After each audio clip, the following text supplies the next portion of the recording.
ആ മനസ്സിലോട്ട് വന്നത്. മര്യാദക്കൊന്നും ഉറങ്ങാൻ പോലും പറ്റുന്നില്ല. എൻ്റെ ജോലി, എൻ്റെ ഭാവി, എത്ര ദിവസമായി ഓഫീസിൽ പോയിട്ട് തന്നെ പോകാനാ. എൻ്റെ കരിയർ, എൻ്റെ സ്വപ്നങ്ങളെല്ലാം എൻ്റെ കയ്യിൽ നിന്ന് നഷ്ടപ്പെട്ടുകൊണ്ടിരിക്കുക. ഇങ്ങനെ ഞാൻ ഉരുകി ഇല്ലാതാകും. എനിക്കിത് പറ്റില്ല, എനിക്കിത് പറ്റില്ല, എനിക്കിത് പറ്റില്ല. എനിക്കെൻ്റെ ജോലിയും കരിയറുമാണ് വരുന്നത്. എനിക്കിത് പറ്റില്ല. ഞാനിപ്പോ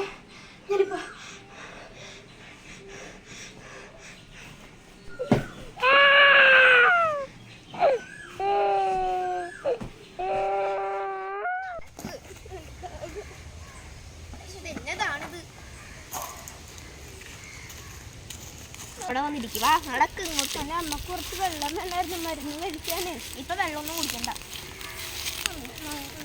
വേഗം നടക്ക് ഇങ്ങോട്ട്. ഇതെന്താണിത്? ഇവിടെ അങ്ങോട്ട് ഇരി.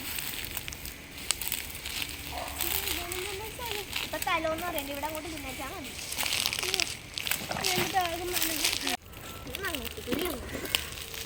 മക്കളെ പോകല്ലേടാ, പേടിയാകണം. ഈ സ്ഥലമൊക്കെ കണ്ടിട്ട് ഇവിടെ ആരുമില്ല.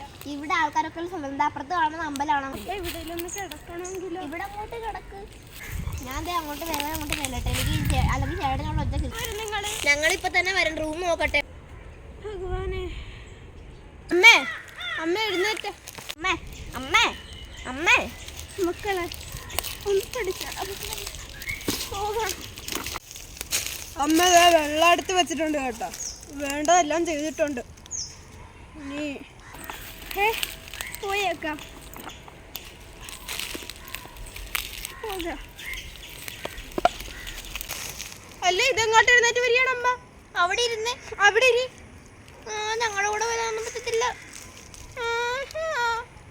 ഇതെന്താണമ്മ? ഞങ്ങള് പോകണം. ഞങ്ങള് വരും. ഇപ്പുറത്ത് കണ്ടത് അമ്പലമാണ്. പോയിരി. അമ്മ ഇനി അവിടെ താമസിക്കാം. അമ്പലത്തിൽ അവിടെ പോയോണ്ട് എല്ലാ സൗകര്യവും ഉണ്ട് അവിടെ.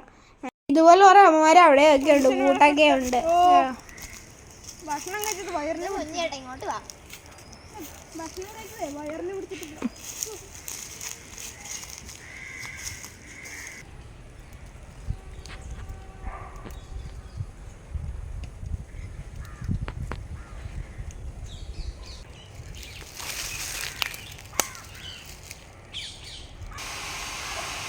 പറക്കമില്ലാത്ത കുഞ്ഞുങ്ങളെ തന്നെ ദാസേട്ടനങ്ങ് പോയപ്പോൾ എൻ്റെ ഇരുവശവും ചേർന്ന് എൻ്റെ മക്കളുണ്ടായിരുന്നു. ദാസേട്ടൻ പോയപ്പോൾ എൻ്റെ മക്കളുണ്ടല്ലോ എന്നുള്ളൊരു ധൈര്യത്തിൽ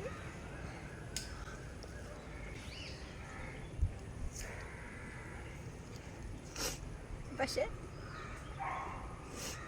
എനിക്ക് മനസ്സിലാവും ദാസേട്ടൻ അവരുടെ ബുദ്ധിമുട്ടുകൾ. ദാസേട്ടൻ ഓർക്കണം, ദാസേട്ടൻ അന്ന് തന്നൊരു ഈ വളം മാത്രമേ എനിക്കിപ്പോഴുള്ളൂ. അവരുടെ ആവശ്യങ്ങൾക്ക് വേണ്ടി എല്ലാം കൊണ്ടുപോയി.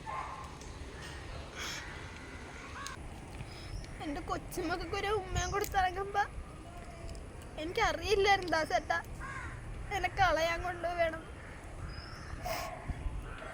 ഒരു സ്ഥലത്തെന്നാ പറഞ്ഞത്. അല്ലല്ലോ, അമ്മമാര് മക്കൾക്ക് വേണ്ടിയാണ് ജീവിക്കേണ്ടത്. അമ്മ ഇത് സഹിക്കണം. എന്നാലും മനസ്സിലൊരു പിടച്ചില്ല ദാസേട്ട.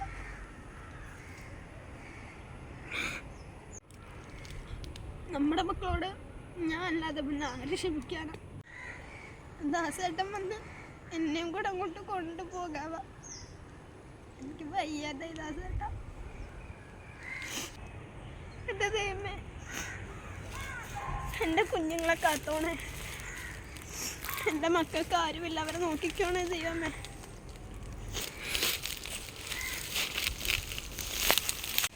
നീ എൻ്റെ അനിയത്ത് തന്നെ. എൻ്റെ അതേ ബുദ്ധി നീ എങ്ങനെ കിട്ടിയടി ഐഡിയ? പിന്നെ ചേട്ടാ, നമുക്ക് അവരുടെ തല വെച്ചോണ്ടിരിക്കാൻ പറ്റുവാ? വീട് നല്ല കാറ്റാണ് കേട്ടോ. വീട് അങ്ങോട്ടൊക്കെ നോക്കിയടി. കണ്ടോ? എന്തൊരു കാറ്റല്ലേ ഇത്! മഴ പെയ്യുന്നു. ഇതിപ്പോ എന്നാ കളിയെന്നറിയാമോ? ഇതെങ്ങാനും ഇവരെങ്ങാനും നമ്മൾ കൊണ്ട് അനാഥാലയത്തിലാക്കിയാണ് നാട്ടുകാർ പിന്നെ അതൊരു പറച്ചിലായി. അതെ, പിന്നെ നീ പറഞ്ഞ പോലെ എത്ര രൂപ കൊടുക്കണോടി? ഒരു കുഴപ്പമുണ്ട്, നമുക്ക് ആശയ്ക്ക് പോയി ആരെങ്കിലും ചോദിച്ചാൽ അങ്ങനെ പറയണോ? കുഞ്ഞേട്ടാ, ചേട്ടൻ അറിയാമല്ലോ എൻ്റെ സിറ്റുവേഷൻസ് ഒക്കെ. വീട് പണി, ജോലി, ഓഫീസ്, ബിസിനസ്, പിന്നെ പിള്ളേരുടെ പഠിത്തം. അവരെ നല്ലൊരു സ്കൂളിലാണ് ഞാൻ ചേർത്തേക്കുന്നത്. എൻ്റെ കാര്യം ഇപ്പോൾ ലണ്ടനിൽ നിന്ന് വിളിയാണ്. ഞങ്ങൾക്ക് ലണ്ടനിൽ പോകാൻ. ഞങ്ങൾ ഈ നാട്ടിൽ കിടന്നിട്ട് ഇതാക്കിയത് ഞങ്ങൾക്ക് ലണ്ടനിൽ പോകാനുള്ളതാണ്. അതിൻ്റെ ഇടയ്ക്ക് ഇനി അവരെയും കൂടി നോക്കാൻ വേണ്ടിയിട്ടാണ്. അവർക്ക് സ്പെൻഡ് ചെയ്യാൻ എന്തെങ്കിലും പൈസ ഇല്ല, സമയവും ഇല്ല. മരണത്തിനൊക്കെ കൊണ്ട് കളഞ്ഞേക്കണോടി. പിന്നെ വയസ്സാകാലത്ത് മനുഷ്യനെ മെനക്കെടുത്താൻ വേണ്ടിയിട്ട് ഇങ്ങനെ നിൽക്കണം. അത് ഇതാകുമ്പോഴേ ഒരു കുഴപ്പമില്ല. നാട്ടുകാരോട് പറയാൻ ഇതുപോലെ അങ്ങോട്ട് കൊണ്ട് കളഞ്ഞേക്കണേ. അല്ലല്ലോ അമ്മക്ക് തന്നെയായിരുന്നു പിടുത്തം. അമ്മ പറയുമായിരുന്നു, അയ്യോ അവളും എൻ്റെ മകളെന്നും പറഞ്ഞിട്ട് അമ്മക്ക് തന്നെയായിരുന്നു പിടുത്തം. പിന്നെ ചേട്ടനായിരുന്നു നമുക്ക് നിങ്ങൾക്ക് വേണ്ടിയാണ് മാത്രമാണ് ജീവിച്ചത് തന്നെ. എന്തിന് നമ്മളെയൊന്നും കാണാൻ കൂടെ ഇല്ലായിരുന്നു. നമ്മളെ കണ്ണെടുത്ത വെറുപ്പായിരുന്നു. പിന്നീട് നീ നിന്റെ നോട്ടക്കൂടുതൽ കാരണം അവർ എൻ്റെ അടുത്തായിട്ട് പോകുന്നതാണ്. പിന്നെ നിങ്ങൾ നിങ്ങളുടെ കാര്യം നല്ല നോട്ടാണല്ലോ നോട്ടിയത്. ആഹാരം പോലും കൊടുക്കാതെയല്ലേ അവർ ഇട്ടേച്ചത്. നീ എന്ത് വർത്താനോ നീ പറഞ്ഞാലും നീ എൻ്റെ നെഞ്ചത്തോട്ട് കയറി വന്ന് നിന്റെ നോട്ടക്കൂടലിന് അവർക്ക് നിന്റെ കൂടെ നിൽക്കാനായിരുന്നു അവർക്ക് ഇഷ്ടം. എന്നിട്ട് നിന്റെ നോട്ടക്കൂടൽ കാരണം അവർ എൻ്റെ അടുത്തായിട്ട് പോയതാണ്. പിന്നെ എന്തെങ്കിലും ആവട്ടെ, ഞാൻ മാറിന് ഒഴിഞ്ഞു കിട്ടിയല്ല. അത് തന്നെ നിന്റെ നേരെ വന്നപ്പോൾ നീ വണ്ടി തിരിച്ച് ചോദ്യം മുട്ടുമ്പോൾ കൊഞ്ഞോളം കുത്തിക്കാൻ പറഞ്ഞു.